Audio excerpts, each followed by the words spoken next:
नमस्ते साथियों, कैसे हैं आप लोग। आशा करता हूं कि आप लोग ठीक तरह से होंगे और अपना अध्ययन ठीक तरह से कर रहे होंगे।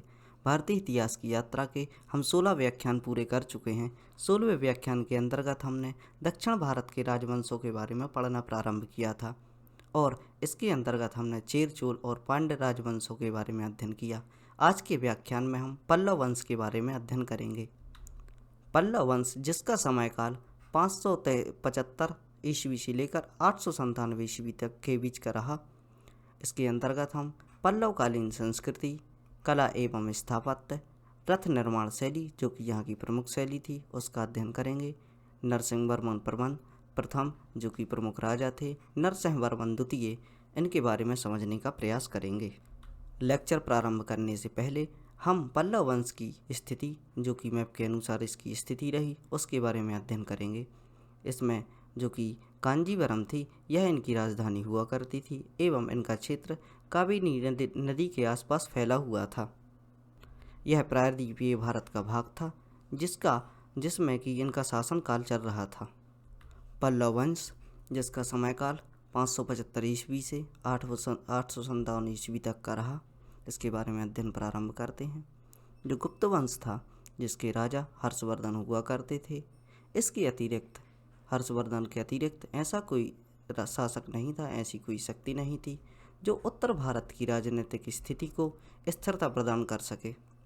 इस समय उत्तर भारत के अतिरिक्त दक्षिण भारत में दो महत्वपूर्ण राजवंश राज कर रहे थे, जिनमें कि कांची के पल्लव एवं बादामी या बातापी के चालुक्य शासक हुआ करते थे।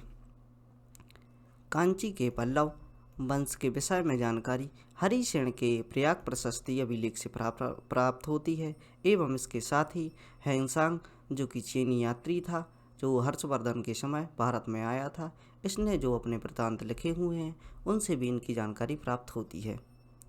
पल्लव लोग स्वतंत्र राज्य स्थापित करने से पूर्व सातवाहनों के सामंत हुआ करते थे। इनके प्रारंभिक अभिलेख प्राकृत भाषा में हुआ करते थे एवं इनके जो बाद के अभिलेख हैं, जो कि लेटेस्ट प्राप्त हुए थे उसके बाद इनके शासनकाल में, वह संस्कृत भाषा में हुआ करते थे। इससे पता चलता है कि ये लोग पहले प्राकृत भाषा का यूज कर रहे थे और इसके बाद यह लोग संस्कृत भाषा का इस्तेमाल करने लगे थे।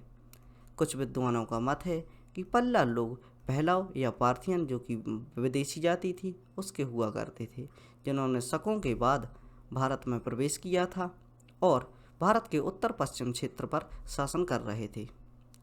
कुछ विद्वान मानते हैं कि शक राजा जो रुद्रदामन है, वो के एक अमात्य सौराष्ट्र पर शासन करने के लिए नियुक्त किए गए थे, जिनका सुविशाख हुआ करते थे। सुविशाख वह जाति पहले पहलव या पार्थियन था। इसी प्रकार अमात्य सातवाहन शासक भी नियुक्त करते थे। जो इस प्रकार के जो अमात्य हैं, वह सातवाहन शासक भी नियुक्त किया करते थे। इन्हीं सामंतों के द्वारा दक्षिण में पहलव या पल्लव वंश की स्थापना की गई थी। पल्लव वंश की जो संस्कृति है, पल्लवकालीन संस्कृति को समझने का प्रयास करते हैं।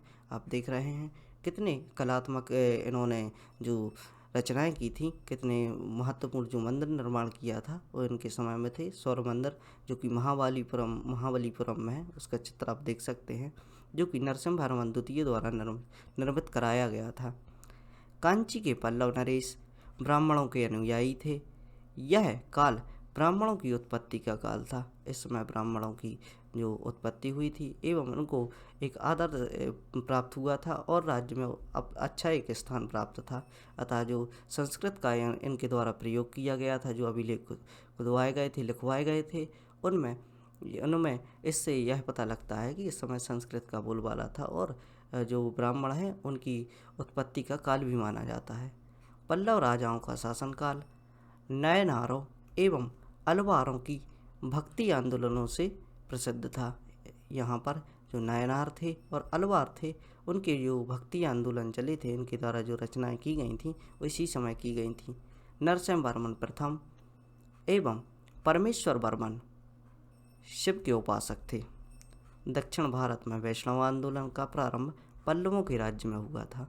जो वैष्णव आंदोलन था, वैष्णव धर्म को उजागर करने के लिए या फिर से स्थापित करने के लिए जो प्रयास किए गए, वह दक्षिण भारत में पल्लवों के द्वारा प्रारंभ किए गए थे।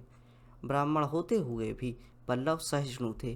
ब्राह्मणों का शासन होते हुए भी इनकी जो वैदिक सभ्यता चल रही थी, उनकी टीचिंग चल रही थी, उसके होते हुए भी जो पल्लव शासक थे, उन्होंने एक एक कट्टरवादी नीति ना अपनाते हुए सहिष्णु नीति अपनाई। इनके शासनकाल में बौद्ध धर्म एवं जैन धर्म को मानने वालों के लिए भी आश्रय प्राप्त था। अतः एक ओर वैदिक सभ्यता वैदिक संस्कृत एवं ब्राह्मणों का सम्मान हो रहा था, और दूसरी ओर यह बौद्ध एवं जैन धर्म के लिए भी आश्रय प्राप्त करा रहे थे और उनका सम्मान कर रहे थे। कांची धार्मिक क्रियाकलापों का प्रमुख केंद्र था। जो कांची क्षेत्र था, वहाँ पर धार्मिक क्रियाकलाप जो एक्टिव हुआ करते थे, सभी प्रकार के धार्मिक क्रियाकलापों के लिए यहाँ पर संरक्षण प्रदान किया जा रहा था। इस वंश की, पल्लव वंश की स्थापत्य कला एवं स्थापत्य को समझने का प्रयास करते हैं। पल्लव शासकों के काल में कला एवं स्थापत्य की उन्नति हुई थी। वस्तुतः उनकी वस्तु एवं तक्षण कला दक्षिण भारतीय कला की जो इतिहास रहा, उसमें सर्वाधिक महत्वपूर्ण है। पल्लव वास्तुकला ही दक्षिण की द्राविड़ शैली का आधार बनी। जो द्राविड़ शैली है, जो कि आपके एग्जाम में पूछ ली जाती है कि द्राविड़ शैली किस क्षेत्र से संबंधित है, वह दक्षिण भारत क्षेत्र से संबंधित है और पल्लवों द्वारा द्राविड़ शैली का विस्तार किया गया। द्राविड़ शैली के अंतर्गत जो मंदिर बनाए गए हैं, वह वो इस प्रकार के मंडपों के प्रकार के होते हैं, जो खंड खंड में विभक्त होते हैं, जिनका मंडप होता है। इस पर कलाकृतियाँ विकसित की जाती हैं। दक्षिण भारतीय स्थापत्य के 3 अंग हुआ करते थे। इसका पहला जो अंग था वह मंडप था, दूसरा था रथ और तीसरा था विशाल मंदिर। पल्लव शासकों की शैलियों के बारे में देख लेते हैं। महेंद्र वर्मन शैली, जो महेंद्र वर्मन शासक थे, उनके समय पर जो शैली प्रयोग की गई उसको महेंद्र वर्मन शैली के नाम से जाना जाता है। इस शैली में कठोर पाषाण को काटकर गुहा मंदिरों का या गुफा मंदिरों का निर्माण किया जाता था। जो बड़े बड़े स्टोन थे, जो पत्थर के पर्वत हुआ करते थे, एक ही पत्थर को काटकर पाषाण उनके जो पत्थर है उनको काटकर गुफा मंदिरों का निर्माण किया जाता था, जिन्हें मंडल कहा जाता था। एक थी ममल्य शैली। ममल्य शैली के अंतर्गत इस शैली का विकास नरसिंह वर्मन प्रथम के समय हुआ। जो महेंद्र वर्मन के समय हुआ, वह जो गुहा मंदिरों का निर्माण प्रारंभ हुआ, एवं जो ममल्य शैली है उसका विकास नरसिंह वर्मन के समयकाल के समय हुआ था। इसके अंतर्गत 2 प्रकार के स्मारक बनते थे, जिनमें मंडल या एकाश्म मंदिर कहते थे। एकाश्म मंदिर एक ही पत्थर को काटकर मंदिर का निर्माण किया जाता था, यह जिन्हें रथ कहा जाता था। रथों का निर्माण एक ही पत्थर, एक बड़े विशाल पर्वत को काटकर रथों का निर्माण किया गया है इस समय पर। इसकी हम पिक्चर आगे दिखाएंगे आपको, और उसके बारे में जो इस प्रकार की रचनाएं हैं, इस प्रकार की कलाकृतियां हैं, जो कि एक ही पत्थर को एकाश्म शैली के अंतर्गत एक ही पत्थर को काटकर जो निर्माण किए जाते थे, वह नरसिंह वर्मन प्रथम के अंतर्गत किए गए, इनके काल के अंतर्गत किए गए थे। इस शैली में निर्मित सभी स्मारक ममल्लापुरम में स्थित हैं। ममल्लापुरम जो कि बहुत ही इम्पोर्टेंट है। अभी जो चीन के जो प्रेसिडेंट हैं, जो कि शी जिनपिंग हैं, उनकी मुलाकात नरेंद्र मोदी जी से यहीं पर हुई थी, इसलिए यह हिस्सा महत्वपूर्ण हो जाता है। आर्ट एंड कल्चर में भी इसी के द्वारा प्रश्न पूछ लिए जाते हैं। जो भी आपके वर्तमान से रिलेवेंट जो मुद्दे होते हैं, उनके बारे में हिस्ट्री से रिलेवेंट करके या आर्ट एंड कल्चर या इतिहास से रिलेवेंट करके प्रश्न पूछ लिए जाते हैं। पल्लव शासकों की जो रथ निर्माण शैली है, वह भी बहुत ही महत्वपूर्ण है। रथ मंदिर में द्रौपदी जो रथ है वह सबसे छोटा है। रथ मंदिर का जो निर्माण हुआ है, इनमें जो सबसे छोटा रथ है, इसके बारे में प्रश्न पूछ लिया जाता है। सबसे छोटा रथ कौन सा है? वह है द्रौपदी रथ। इसमें किसी भी प्रकार का अलंकरण नहीं किया गया है, किसी भी प्रकार की अतिरिक्त कलाकृतियाँ नहीं जोड़ी गई हैं, केवल पत्थर को काटकर यह इस रथ का निर्माण किया गया है। इसे यह और जो बाकी रथ हैं, इस समय के जो बाकी रथ हैं, इनमें सबसे छोटा रथ यही है। रथ मंदिर में धर्मराज रथ सबसे अधिक प्रसिद्ध है। इसे द्रविड़ शैली के अद्भुत अग्रदूत भी कहा जाता है। जो द्रविड़ शैली का अग्रदूत किसे कहा जाता है? धर्मराज रथ को कहा जाता है। इस मंदिर पर नरसिंह वर्मन की मूर्ति अंकित की गई है। इन रथों को सप्त पकौड़ा भी कहा जाता है। सप्त पकौड़ा के अंतर्गत जो जो रथ आते हैं उनमें है धर्मराज रथ है, अर्जुन रथ है, सहदेव रथ है, गणेश रथ है, बलैया कुट्टई रथ है और पीदरी रथ आते हैं। राजसंह शैली के अंतर्गत गुहा पाषाण ईंट आदि की सहायता से इमारती जो मंदिर थे उनका निर्माण कराया जाता था। यह थोड़ी इसके बाद का जो निर्माण है वह प्रारंभ किया गया। इसके पहले जो मंदिरों का निर्माण किया जाता था पत्थरों को काट कर किया गया, और इसके अलावा जो मंदिर बनाए गए थे ईंट व गुहा शैली से, वह राजसंह शैली के अंतर्गत जो ईंटों के द्वारा जो भी मंदिर बनाए गए थे उनको राजसंह शैली के अंतर्गत बनाया गया था। सूर्य मंदिर शैली इसका प्रथम उदाहरण है। जो सूर्य मंदिर शैली है वह भी इसका प्रथम जो उदाहरण है। जो सूर्य मंदिर बनाया गया है वह ईंटों के द्वारा बनाया गया है। कांची का कैलाश मंदिर का कार्य नरसिंह वर्मन द्वितीय के समय हुआ था। जो कांची का जो कैलाशनाथ मंदिर है जो नरसिंह वर्मन के समय जो प्रारंभ हुआ, और इसके बाद जो अन्य शासक आए उन्होंने भी इसका जीर्णोद्धार प्रारंभ रखा था। और महेंद्र वर्मन द्वितीय थे, उनके समय में इसकी रचना हुई थी। रचनात्मक जो कार्य थे वह नरसिंह वर्मन द्वितीय के समय हुए थे एवं निर्माण का कार्य नरसिंह वर्मन द्वितीय के समय प्रारंभ कर दिया गया था।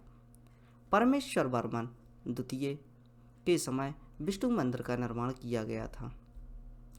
नंदी वर्मन शैली के अंतर्गत नंदी वर्मन थे जो राजा थे, इनके समय जो शैली का निर्माण किया गया, जो शैली प्रयोग की गई, नंदी वर्मन शैली के अंतर्गत छोटे छोटे मंदिरों का निर्माण हुआ करता था। इन्होंने छोटे छोटे मंदिर बनाए। इससे आप याद रखते हैं कि नंदी की जो प्रतिमा है वह छोटी हुआ करती है, कहीं कहीं बड़ी भी होती है, लेकिन आपको याद रखने के लिए तो आप याद रख सकते हैं किसी भी प्रकार का जो भी आप ट्रिक बना सकें।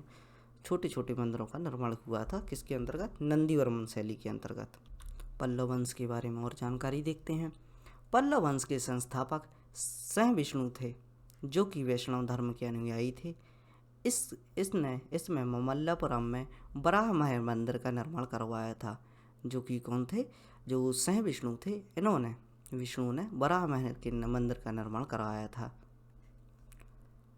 राज्यसभा में महाकवि भैरवी निवास करता था। महाकवि भैरवी थे जो इन्हीं के समय काल में हुआ करते थे, वह इन्हीं के शासनकाल में हुआ करते थे, जिसकी रचना किरार तार्जुनियम है। किरार तार्जुनियम जो कि महत्वपूर्ण रचना है, पूछ ली जाती है, वो महाकवि भैरवी की रचना है, जो कि किसके समय काल के समय थे? सहिष्णु के समय काल में हुआ करते थे। नरसिंह वर्मन प्रथम, इनके बारे में देख लेते हैं। नरसिंह वर्मन प्रथम शिव के उपासक हुआ करते थे। इन्होंने कई मंदिर बनवाए थे। नरसिंह वर्मन प्रथम ने चालुक्य नरेश पुलकेशिन द्वितीय को पराजित किया था। चालुक्य नरेश पुलकेशिन को किसने पराजित किया था यह पूछ लिया जाता है, तो नरसिंह वर्मन ने पुलकेशिन द्वितीय को पराजित किया था एवं उसकी पीठ पर विजय शब्द लिखवा दिया था। विजय प्राप्त करने के बाद उसको इन्होंने पकड़ा होगा और उसकी जो पीठ है उस पर विजय शब्द लिखवा दिया था। नरसिंह वर्मन प्रथम ने मत विलास प्रहसन नामक रहस्य काव्य की रचना की थी। नरसिंह वर्मन प्रथम थे, वह काव्य भी लिखते थे। इनके द्वारा मत विलास प्रहसन नामक हास्य काव्य की रचना की गई थी, जो कि एक हास्य काव्य है। नरसिंह वर्मन प्रथम ने चट्टानों को काटकर मंदिर बनाने की शैली है उसका विकास किया था, जिसे एकाश्म शैली कहते हैं। तो पूछ लिया जाता है कि एकाश्म शैली का विकास किसने किया था, तो वह नरसिंह वर्मन प्रथम के समय में हुआ था। इनके समय काल में चट्टानों को काटकर मंदिर बनाने की ये शैली का निर्माण हुआ, इसे एकाश्म शैली कहते हैं। या यह भी पूछ लिया जाएगा कि एकाश्म शैली का विकास कब हुआ, तो नरसिंह वर्मन के प्रथम समय में हुआ था। इसने महाबलीपुरम में एकाश्म रथों का निर्माण करवाया था, जो कि महत्वपूर्ण है। जहाँ पर जो मीटिंग हुई थी मोदी जी की और शी जिनपिंग की महाबलीपुरम में, जो रथों को बताया गया था उस समय पर, जो एकाश्म शैली के रथ हैं वह नरसिंह वर्मन प्रथम के समय पर बनवाए गए थे। इसके समय में वैंगसांग ने पल्लवों की राजधानी कांचीपुरम की यात्रा की थी। इसी के समय, जो कि नरसिम्हवर्मन प्रथम था, इसी के समय वैंगसांग भारत आए थे। उन्होंने पल्लवों की राजधानी कांचीपुरम का जो यात्रा की थी और वहाँ के बारे में इन्होंने जो वृत्तांत लिखे होंगे, उन्हीं से यह स्पष्ट होता है कि इन्होंने इस समय जो नरसिम्हवर्मन प्रथम थे यहाँ पर शासन कर रहे थे, उन्होंने यहाँ पर इनकी वो व्याख्या की होगी अपने शास्त्रों में, या जो लेख लिखे होंगे। नरसिम्हवर्मन द्वितीय के बारे में जान लेते हैं। इसने रांची के प्रसिद्ध कैलाश मंदिर का निर्माण करवाया था, जिसे सिद्धेश्वर मंदिर के नाम से जाना जाता है, तथा इसने महाबलीपुरम में सूर्य मंदिर का निर्माण भी करवाया था। इसने 2 निर्माण करवाए, नरसिम्हवर्मन द्वितीय ने। कैलाशनाथ मंदिर और महाबलीपुरम के सूर्य मंदिर का निर्माण किसने करवाया था? नरसिम्हवर्मन द्वितीय ने। इसने अपना राजदूत चीन भेजा। इसके दरबार में प्रसिद्ध कवि दांडी रहा करता था, जिसने 10 कुमार चरित्र पुस्तक लिखी है। दांडी की रचना है, यह आप याद रख सकते हैं कि कवि दांडी की रचना क्या है? 10 कुमार चरित्र है, और इसी ने अपना राजदूत चीन भेजा था। नंदीवर्मन द्वितीय ने बैकुंठ परिमल मंदिर का निर्माण करवाया था। इस वंश का अंतिम शासक अपराजित था। इस प्रकार हमने जो कि पल्लव वंश से संबंधित जो भी ज़रूरी फैक्ट हैं उनको समझने का प्रयास किया, और इनसे आप नोट्स बना सकते हैं और बैकग्राउंड इन्फॉर्मेशन के लिए आप पुस्तकों का सहारा भी ले सकते हैं। लेकिन मेरे हिसाब से जो भी इन्फॉर्मेशन है वह महत्वपूर्ण है, इतना आपके लिए सफिशिएंट है। यह तो आप तैयार कर ही लीजिए। इसके अलावा भी आप जानकारी प्राप्त करना चाहते हैं तो अब आपको इतनी एक समझ विकसित हो गई होगी कि आप पुस्तकों को भी अध्ययन कर सकते हैं। यह द्रौपदी रथ है, जो कि जो इस समय के रथ हैं उनमें सबसे छोटा रथ माना जाता है।